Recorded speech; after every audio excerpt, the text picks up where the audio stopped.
Hi guys, അപ്പോൾ നമുക്കൊരു ചക്ക കട്ട്ലറ്റ് കാണാം. ചക്ക കട്ട്ലറ്റിന് നമുക്ക് വേണ്ട ഇടിച്ചക്കയാണ്.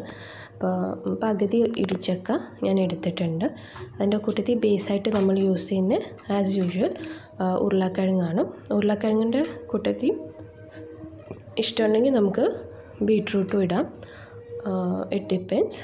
പിന്നെ ഉപ്പും മഞ്ഞൾപ്പൊടിയും ഇട്ടിട്ട് കുറച്ച് വെള്ളം കൂടെ ആഡ് ചെയ്ത് ഒന്ന് കുക്കറിൽ നമുക്ക് വിസിലടിച്ചെടുക്കാം. ഉരുളക്കിഴങ്ങൊക്കെ വീർത്ത് വന്നിട്ടുണ്ട്, നോക്കാം. നമുക്ക് വെള്ളമൊക്കെ ഊറ്റി സ്മാഷ് ചെയ്തെടുക്കാം കേട്ടോ.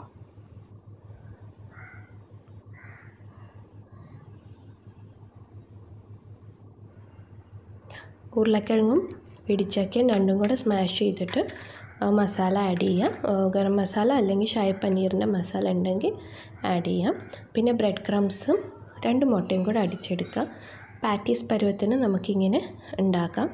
ഉണ്ടാക്കിയിട്ട് നമുക്ക് പാനിൽ ഷാലോ ഫ്രൈ ചെയ്യാം.